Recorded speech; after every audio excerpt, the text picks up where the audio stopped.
ಅವ್ರು ಸಾಲ ಮಾಡಿರೋದು 55.6.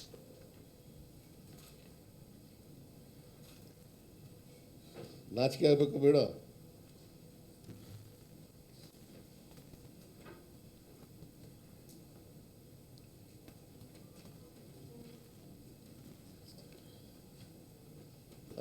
ನರೇಂದ್ರ ಮೋದಿಯವರು ಅವ್ರು ಬಂದಮೇಲೆ ಸಾಲ ಮಾಡಿರೋದು 53,11,000 ಕೋಟಿ. ಬರೋಕ್ಕೂ ಮುಂಚಿತವಾಗಿ ದೇಶದ ಸಾಲ 53,11,000 ಕೋಟಿ ಇತ್ತು. ಈಗ ಇವ್ರು ಬಂದಮೇಲೆ 165 ಲಕ್ಷ ಕೋಟಿ ಸಾಲ ಮಾಡಿದ್ದಾರೆ.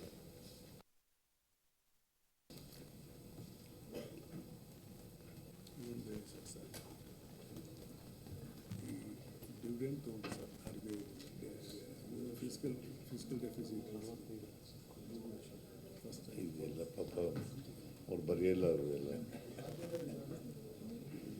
ಡಿವಿಡೆಂಡ್ ತಗೊಂಡು 3 ಲಕ್ಷ ಕೋಟಿ ಡಿವಿಡೆಂಡ್ಸ್ ತಗೊಂಡು RBIನಿಂದ ಅದು ತಗೊಂಡು ಇದನ್ನ ಸಾಲ ಫಿಸ್ಕಲ್ ಫಸ್ಟ್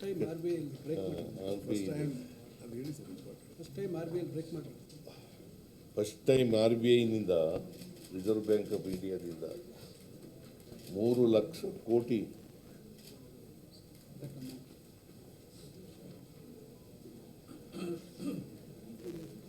ಸೊ ನೀವು ಏನೋ ಬರೀ ನಾನು ಯಾಕೆ ಹೇಳ್ತಾ ಇದ್ದೀನಿ ಇದನ್ನೆಲ್ಲ ಅಂತಂದರೆ, ಅಶೋಕ ಟೀಕೆ ಮಾಡ್ತಿದ್ನಲ್ಲ, ಸಾಲಗಾರ ಆಗ್ಬಿಟ್ಟಿದೆ. ನಾವು ಸಾಲಗಾರರಾಗಿಲ್ಲ, but we are within the framework of the parameters of the fiscal responsibility act passed in 2002.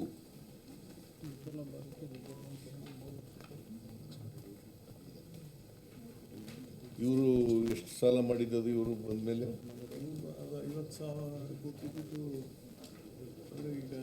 ಅಲ್ಲ 8-9ರಿಂದ ಅಲ್ಲ 2018-19ರಿಂದ 22-23ವರೆಗೆ ಸಾಲ ಮಾಡಿದ್ರಲ್ಲಪ್ಪ. ಎಷ್ಟು?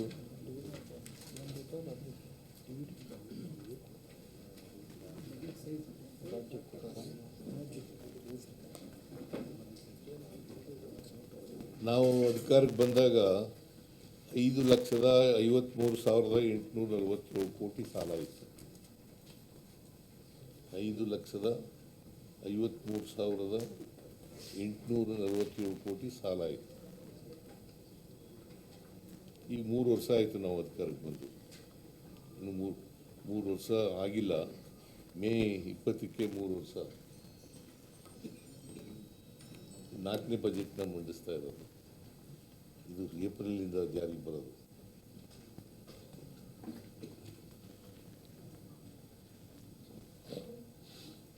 ಇನ್ವೇ ಮಾಡಿದ್ದಾರೆ, ಅವ್ರ ಕಾಲದಲ್ಲೂ ಮಾಡಿದ್ದಾರೆ, ನಮ್ಮ ಕಾಲದಲ್ಲೂ ಮಾಡಿದ್ದೀವಿ. ಕೇಂದ್ರ ಸರ್ಕಾರನೂ ಕೂಡ ಮಾಡಿದೆ ಸಾಲನ. ಫಿಸ್ಕಲ್ ರೆಸ್ಪಾನ್ಸಿಬಿಲಿಟಿ ಆ್ಯಕ್ಟ್ ಮಾಡಿದ್ದಾರೆ. 55.6 25 ಒಳಗಡೆ ಮಾಡಬೇಕಾಗಿತ್ತಲ್ಲ, ಅದು ಮಾಡಿದ್ದಾರೆ. ಅದಾದಮೇಲೆ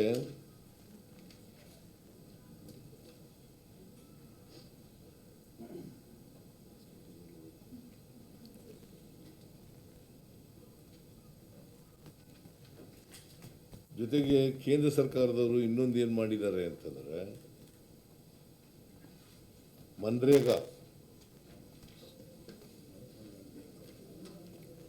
ಮನ್ರೇಗಾ ಅದನ್ನು ಕೂಡ ಬಜೆಟ್ನಲ್ಲಿ ಹೇಳಿದ್ದೀನಿ ನಾನು. ಮಹಾತ್ಮ ಗಾಂಧಿ ಉದ್ಯೋಗ ಖಾತ್ರಿ ಯೋಜನೆ, ಇದು 2004ರಲ್ಲಿ ಆಗ್ತಾ ಇರೋದು.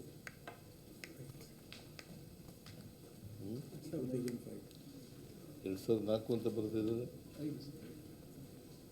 ಬಜೆಟ್ ಪುಸ್ತಕದಲ್ಲಿ. 2004 ಅಂತ ಇರೋದು. ಆಯಿತು. 2005 ಅಂತಲೇ ಬರ್ಕೊಳ್ಳಿ, 4-5.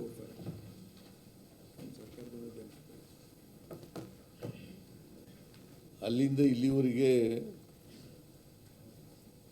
ವೇತನ ಎಲ್ಲನೂ ಅವರೇ ಕೊಡ್ತಿದ್ರು 100% ಕೇಂದ್ರ ಸರ್ಕಾರನೇ. ಸಾಮಗ್ರಿಗಳದ್ದು ಮಾತ್ರ 10% ನಾವು ಕೊಡ್ತಿದ್ದೆವು.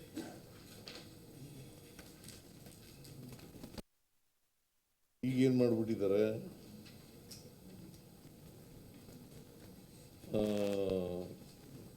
VB ಮಿಷನ್ ಅಂತ ಮಾಡಿ, ಗ್ರಾಮೀಣ ಅಂತ ಮಾಡಿದ್ದಾರೆ. ಎಂಥದ್ದು, Viksit Bharat guarantee for Rozgar, guarantee for Rozgar, Ajeevika mission Gramin. 4 language ಗೊತ್ತಾಯ್ತಲ್ಲ. VBG ರಾಮ್ ಅಲ್ಲ, ಅದು ರಾಮ್ ಅಲ್ಲ, VB Viksit Bharat guarantee for Rozgar, guarantee for Rozgar Ajeevika mission Gramin ಅಂತ ಅದರದ್ದು ಎಕ್ಸ್ಪ್ಲನೇಷನ್. ಗೊತ್ತಾಯ್ತಾ? ನಾಲ್ಕು ಭಾಷೆದಾಗಿದೆ ಸರ್, ಸಂಸ್ಕೃತ, ಉರ್ದು, ಇಂಗ್ಲೀಷ್, ಹಿಂದಿ.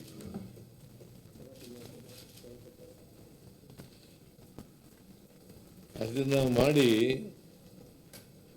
ಈಗ ಏನು ಮಾಡಿದ್ದಾರೆ, 60% ಕೇಂದ್ರ ಸರ್ಕಾರ ಕೊಡ್ತದೆ,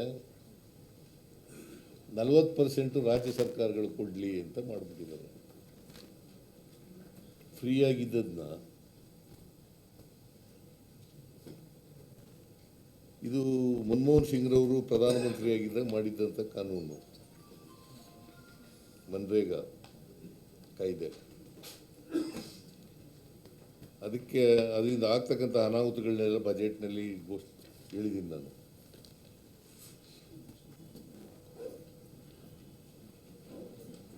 ಅದು ನಮ್ಮ ಪಕ್ಷ, ನಮ್ಮ ಸರ್ಕಾರ ಹೋರಾಟ ಮಾಡ್ತದೆ. ನಮ್ಮ ಹೋರಾಟ ಮನ್ರೇಗಾನೇ ಮತ್ತೆ ಪುನರ್ಸ್ಥಾಪನೆ ಮಾಡಬೇಕು ಅಂತಕ್ಕಂಥದ್ದು ನಮ್ಮ ಹೋರಾಟ. ಅದರಿಂದ 12 ಕೋಟಿ 14 ಲಕ್ಷ ದೇಶದಲ್ಲಿ 12 ಕೋಟಿ 16 ಲಕ್ಷ ಜನರಿಗೆ ಉದ್ಯೋಗ ಕೊಡ್ತಿದ್ದರು. ಸಣ್ಣ ರೈತರು, ಆಮೇಲೆ ಮಹಿಳೆಯರು, ಆದಿವಾಸಿಗಳು,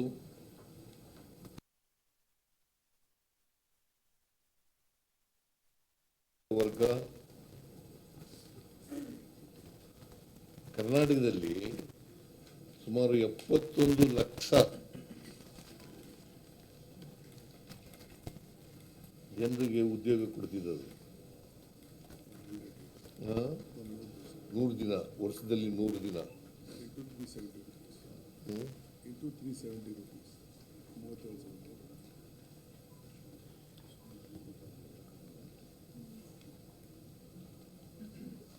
ಅದನ್ನು ಆಮೇಲೆ ಹೇಗಿತ್ತು ಅದು ಅಂತಂದರೆ, ಈಗ ನಮ್ಮ ಊರಿನಲ್ಲಿ ನಾನು ಅರ್ಜಿ ಹಾಕಿದ್ರೆ ಅಲ್ಲೇ ಕೊಡಬೇಕು ಕೆಲಸನ,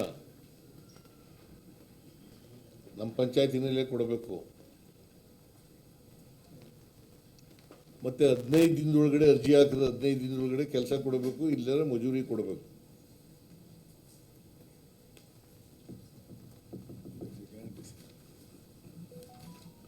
ಇದು ಒಂದು ರೀತಿ ಹಕ್ಕನ್ನು ಕ್ರಿಯೇಟ್ ಮಾಡ್ತಿತ್ತು.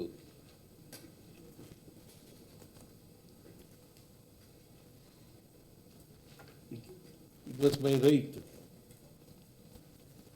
ಆ್ಯಸ್ ಸೂನ್ ಆಸ್ ನನಗೆ ಕೆಲಸ ಬೇಕು ಅಂತ ಅರ್ಜಿ ಹಾಕಿದ್ರೆ ನಾನು ಯಾವುದೇ ಪಂಚಾಯತಿಗೆ, ಅಲ್ಲಿ ಕೆಲಸ ಕೊಡಬೇಕು, 15 ದಿನದೊಳಗಡೆ ಕೊಡಬೇಕು. ಇಲ್ಲವರು ವೇತನ ಕೊಡಬೇಕು. ಕೆಲಸ ಗ್ರಾಮ ಸಭೆಯಿಂದ ಸೆಲೆಕ್ಟ್ ಮಾಡ್ತಾರೆ. ಆಮೇಲೆ ಆ ಪಂಚಾಯತಿ ಗ್ರಾಮ ಸಭೆಯಲ್ಲಿ ಇದು it is against 73rd amendment of the Indian constitution.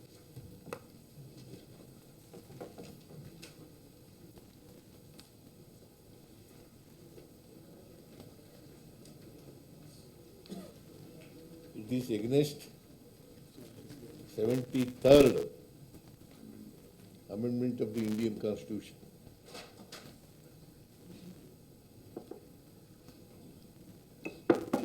So ಅದಕ್ಕೋಸ್ಕರ ನಾವು ಮಹಿಳೆಯರು ಎಷ್ಟು ಪರ್ಸೆಂಟ್ ಇದ್ರು ಗೊತ್ತಾ? More than 50.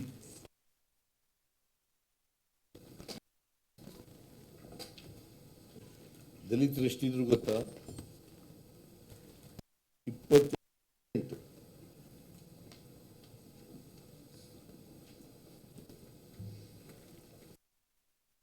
ಜಾತಿ 11% ವಿಶಿಷ್ಟ ವರ್ಗ.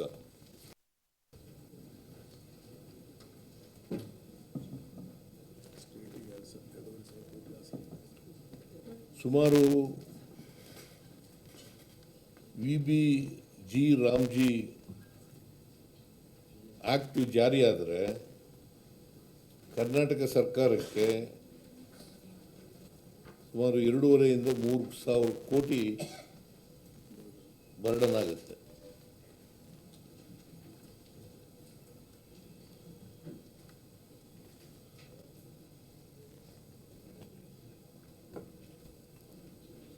ಎರಡೂವರೆಯಿಂದ 3,000 ಕೋಟಿ ಬರ್ಡನ್ ಆಗುತ್ತೆ.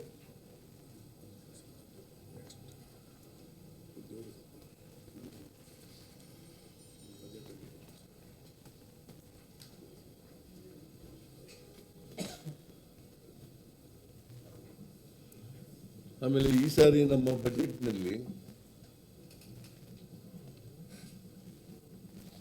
ಬಹಳ ಉದ್ಯೋಗ ಭರ್ತಿ ಮಾಡ್ತೀವಿ ಅಂತ ಹೇಳಿದ್ರು ನಮ್ಮ ಪ್ರಣಾಳಿಕೆಯಲ್ಲಿ.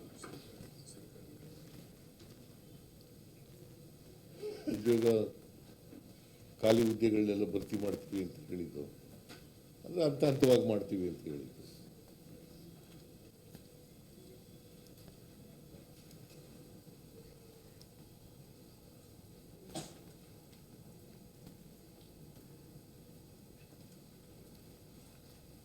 ಅದು ಕಾರಣಾಂತರದಿಂದ ವಿಳಂಬ ಆಯಿತು.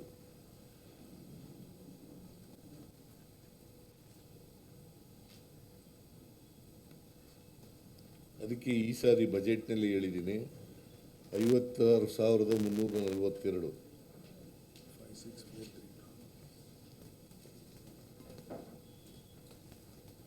56,432 56,432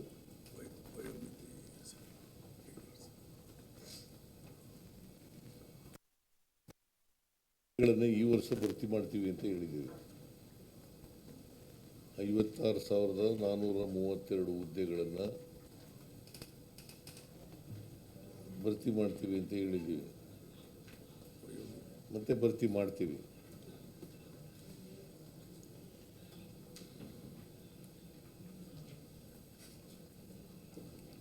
ಅದಕ್ಕೋಸ್ಕರ ವಿಳಂಬ ಆದದ್ರಿಂದ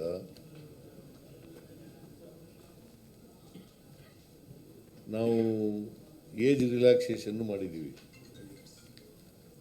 5 ವರ್ಷ.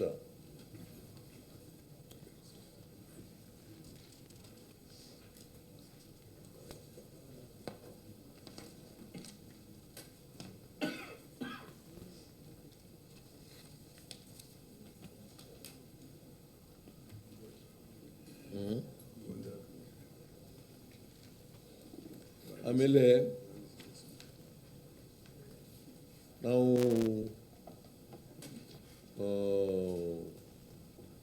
ಅನೇಕ ಆಯೋಗಗಳನ್ನು ರಚನೆ ಮಾಡಿದ್ದು. ಗೋವಿಂದರಾವ್ ರೀಜನಲ್ ಇಂಬ್ಯಾಲೆನ್ಸ್ ಹೋಗ್ಲಾಡಿಸ್ಲಿಕ್ಕೆ ಯಾರು ಹಿಂದೆ ಇದ್ರಲ್ಲ, ನಂಜುಂಡಪ್ಪನವರು, ಅವ್ರದ್ದು ವರದಿ ಆದಮೇಲೆ 2002ರಲ್ಲಿ ನಾವು ಕೊಟ್ಟಿದ್ದದು, 2002ರಲ್ಲಿ ಸುಮಾರು 24 ವರ್ಷದ ಮೇಲಾಗಿದೆ. ಅದಕ್ಕೆ ರೀಜನಲ್ ಇಂಬ್ಯಾಲೆನ್ಸು ಕಡಿಮೆ ಆಗಲಿಲ್ಲ ಅನ್ನೋ ಅನುಮಾನದ ಮೇಲೆ ನಾವು ಗೋವಿಂದರಾವು ಆರ್ಥಿಕ ತಜ್ಞರು ಪ್ರೊಫೆಸರ್ ಎಂ ಗೋವಿಂದರಾವ್ ಅವರ ಅಧ್ಯಕ್ಷತೆಯಲ್ಲಿ ಒಂದು ಸಮಿತಿ ಮಾಡಿದ್ದು. ಆ ಸಮಿತಿ ವರದಿ ಕೊಟ್ಟಿದೆ.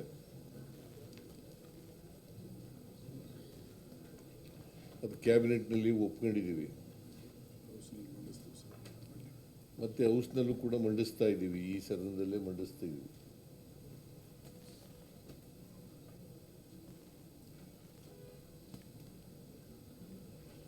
ಅವರು 5 ವರ್ಷಗಳಲ್ಲಿ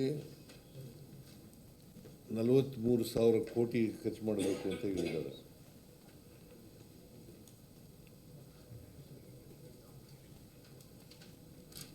ನಾವು ಆ ಕಮಿಟಿ ಶಿಫಾರಸುಗಳನ್ನು ಒಪ್ಕೊಂಡಿರೋದ್ರಿಂದ 4,000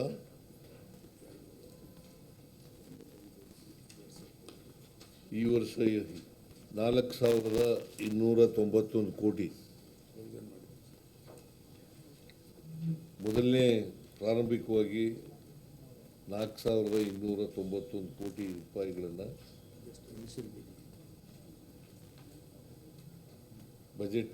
ನಮ್ಮ ಬಜೆಟ್ನಲ್ಲಿ ಘೋಷಣೆ ಮಾಡಿದ್ದೀವಿ.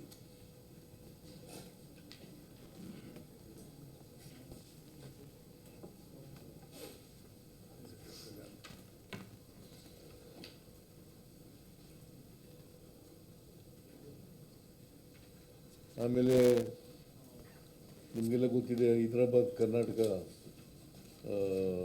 ಕಲ್ಯಾಣ ಕರ್ನಾಟಕ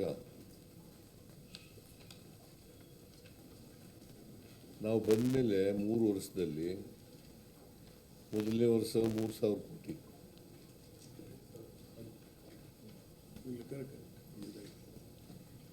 ಮೊದಲನೇ ವರ್ಷ 3,000 ಕೋಟಿ ಅಂದರೆ 23, 24, 25 5,000 ಕೋಟಿ, 25, 26 5,000 ಕೋಟಿ, ಒಟ್ಟು 13,000 ಕೋಟಿ ರೂಪಾಯಿಗಳನ್ನು ಕೊಟ್ಟಿದ್ದೀವಿ.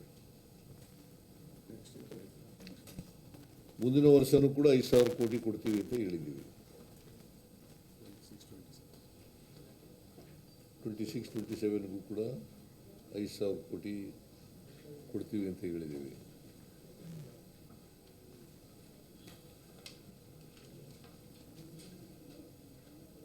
So this is regarding Kalyana Karnataka. ಮತ್ತು ನಾವೇ ರಚನೆ ಮಾಡಿದ್ದು ಇದನ್ನು, BJPಯವರು ವಿರೋಧ ಮಾಡಿದರು.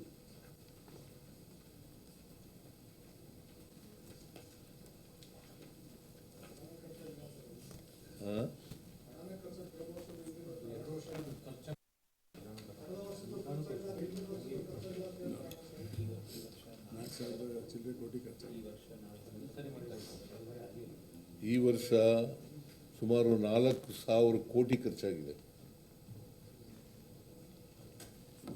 ಈ ವರ್ಷ ಉಳಿದಿರೋದು ಮತ್ತು ಮುಂದಿನ ವರ್ಷ ಕೋಟಿ ಅಷ್ಟನ್ನು ಪ್ರಸ್ತುತ ವರ್ಷದಲ್ಲಿ ಖರ್ಚು ಮಾಡ್ತೀವಿ.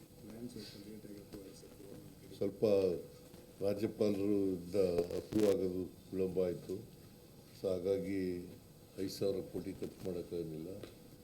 ವರ್ಷ 5,000 ಕೋಟಿ ಖರ್ಚು ಮಾಡ್ತೀವಿ.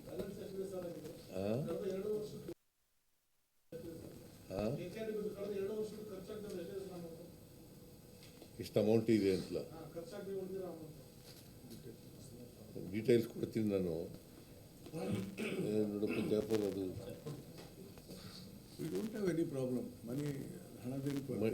ಮನಿ ಈಸ್ ದೇರ್ ವಿತ್ ನಾವು 5,000 ಕೋಟಿ ಕೊಟ್ಬಿಡ್ತೀವಿ. ಅವ್ರು ಖರ್ಚು ಮಾಡ್ಬೇಕು. ಈಗ 4,000 ಕೋಟಿ ಈ ವರ್ಷ ಖರ್ಚು ಮಾಡಿದ್ದಾರೆ, ಇನ್ನೂ 1,000 ಕೋಟಿ ಖರ್ಚು ಮಾಡಬೇಕು. First year 23-24 governor has given approval December. Last year ಬೇಡೋದಿಲ್ಲ ಏನು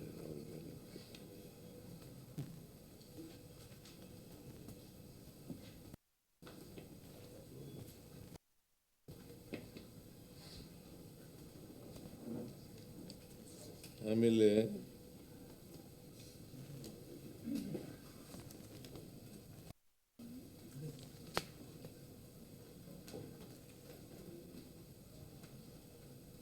ನಾನು ಭಾಳಷ್ಟು ಅಭಿವೃದ್ಧಿ ಕಾರ್ಯಕ್ರಮಗಳಿಗೆಲ್ಲ ಹೇಳಿದ್ದೀನಿ. ಆಮೇಲೆ UKP ಇದೆಯಲ್ಲ, ಅಪ್ಪರ್ ಕೃಷ್ಣ 3ನೇ ಹಂತ, ಆ 3ನೇ ಹಂತದಲ್ಲಿ ನಾವು ಅಂದರೆ ಈ ವರ್ಷ ಮಾತಾಡಿದ ರೈತರ ಪ್ರತಿನಿಧಿಗಳ ಜೊತೆಯಲ್ಲಿ JT ಪಾಟೀಲು ಮತ್ತು ಸರ್ನಾಯ್ಕ್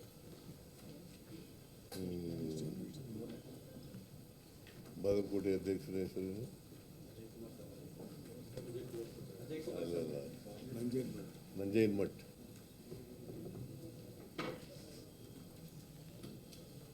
ನಾವು ತೀರ್ಮಾನ ಮಾಡಿದ್ದೀವಿ 30 ಲಕ್ಷ ಖುಷ್ಕಿ ಜಮೀನಿಗೆ, 40 ಲಕ್ಷ ನೀರಾವರಿ ಜಮೀನಿಗೆ ಅಂತ ತೀರ್ಮಾನ ಮಾಡಿದ್ದೀವಿ. ಯಾಕಂತಂದರೆ ನಾವು UKP ಡ್ಯಾಮನ್ನು ಎತ್ತರಿಸಿದಾಗ 519.6 519.6 ಚದರ ಮೀಟರ್ನಿಂದ 524.256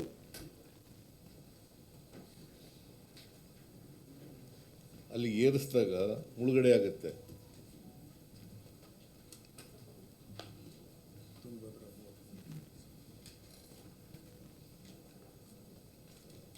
ಆ ಮುಳುಗಡೆ ಆಗುತ್ತಲ್ಲ, ಆ ಜಮೀನುಗಳಿಗೆಲ್ಲ ಈಗ ಸುಮಾರು 1 ಲಕ್ಷ ಚಿಲ್ಲರೆ ಕೋಟಿ ಅಲ್ಲ 1 ಲಕ್ಷ ಎಕರೆ ಮುಳುಗಡೆ ಆಗುತ್ತೆ. ಅದರಲ್ಲಿ ಈಗಾಗಲೇ ಕೆಲವು ಜಮೀನುಗಳನ್ನ ತಗೊಂಡಿದ್ದಾರೆ, ಅವಾರ್ಡ್ ಮೂಲಕ ಅಕ್ವಿಷನ್ ಆಗಿದೆ. ಇನ್ನು ಉಳಿದಂಥ ಜಮೀನುಗಳನ್ನ ಬೈ ಕನ್ಸೆಂಟ್ ಮಾಡಬೇಕು ಅಂತ ಹೇಳಿದ್ದೀವಿ. ಈ ವರ್ಷದಿಂದ ಪ್ರಾರಂಭ ಮಾಡ್ತೀವಿ, ಅಂದರೆ ಮುಂದಿನ ವರ್ಷದಿಂದ ಏಪ್ರಿಲ್ 1.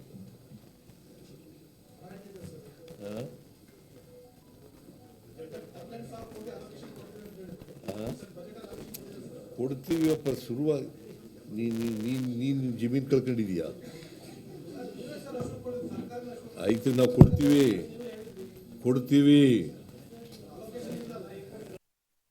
ಕಂಡಿದ್ದೀವಿ.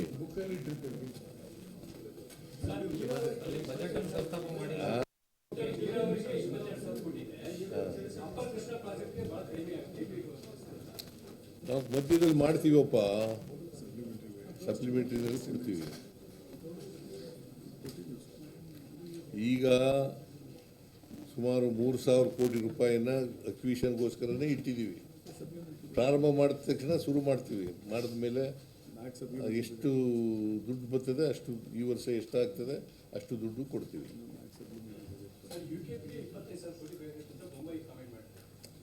ಬೊಮ್ಮಾಯಿ ಹೇಳ್ದದಕ್ಕೆಲ್ಲ ಈಗ ಅಕ್ವಿಷನ್ ಆಗಬೇಕಲ್ವೇನ್ರಿ? ಕನ್ಸೆಂಟು 10,000 ಕೋಟಿ ಆಗುತ್ತಾ, 15,000 ಕೋಟಿ ಆಗುತ್ತಾ, 20,000 ಕೋಟಿ ಆಗುತ್ತಾ ನೋಡಬೇಕಲ್ಲ. ಈಗ 4 ವರ್ಷದಲ್ಲಿ ಮಾಡ್ತೀವಿ ನಾವು ಅಂತ ಹೇಳಿದ್ವಿ, ಒಂದೇ ಸಾರಿ ಮಾಡ್ತೀವಿ ಅಂತ ಹೇಳಿಲ್ಲ.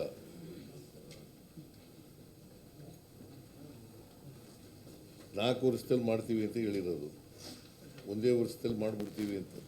ಈಗ ಬೈ ಕನ್ಸೆಂಟ್ ಆಗೋದು ಇದು, ಪರಸ್ಪರ ಒಪ್ಪಂದದ ಮೂಲಕ. ಈಗ ಅವ್ರು ಬರಬೇಕಲ್ಲ ನಮ್ಮ ಹತ್ರ, ನಾವು ಜಮೀನು ಕೊಡ್ತೀವಪ್ಪ 30,000 ಖುಷ್ಕಿ ಜಮೀನಿಗೆ, 30 ಲಕ್ಷ ಖುಷ್ಕಿ ಜಮೀನಿಗೆ, ನೀರಾವರಿ ಜಮೀನಿಗೆ 40 ಲಕ್ಷ ಒಪ್ಕೋತೀವಿ, ಕೊಡ್ತೀವಿ ಅಂತ ಮುಂದೆ ಬಂದಾಗ ಕೊಡ್ತೀವಿ. ಸಪ್ಲಿಮೆಂಟ್ರಿ ಬಜೆಟ್ ಮಂಡಿಸ್ತೀವಲ್ಲ, ಜುಲೈಗೊಂದು ಮಂಡಿಸ್ತೀವಿ, ಆಮೇಲೆ ಡಿಸೆಂಬರ್ಗೊಂದು ಮಂಡಿಸ್ತೀವಿ, ಆಮೇಲೆ ಮಾರ್ಚ್ಗೊಂದು ಮಂಡಿಸ್ತೀವಿ.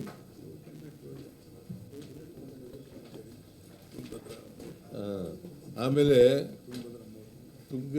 ತುಂಗಭದ್ರಾ ಜಲಾಶಯ ಇದೆಯಲ್ಲ, ಅದರಲ್ಲಿ 33 ಗೇಟ್ಗಳು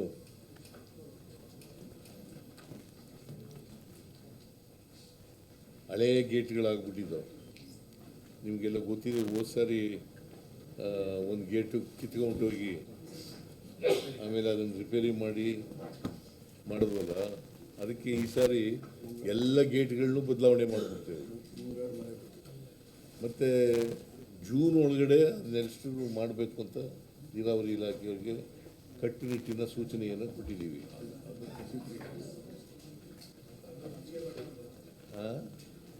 ಅಲ್ಲ, ಅದು ಎಷ್ಟು ಪರ್ಸೆಂಟ್ ಇದೆ? 65, 35 ಇದೆ. ಕರ್ನಾಟಕ 35 ಆಂಧ್ರ, ತೆಲಂಗಾಣ, 65 ನಮಗೆ. ಆ ಪ್ರಪೋರ್ಷನೇಟ್ ಆಗಿ ಬರಬೇಕು.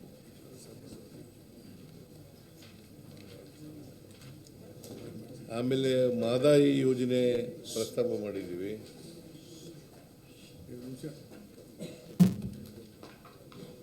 ಮಾದಾಯಿ ಯೋಜನೆಯಲ್ಲಿ ನಾವು 2 ಟೆಂಡರ್ ಕರೆದು, ಟೆಂಡರು ಫೈನಲೈಸ್ ಆಗಿ ಏಜೆನ್ಸಿನೂ ಫಿಕ್ಸ್ ಆಗಿ ಇದೆ. Only you are waiting for the clearance from the government of India, forest department.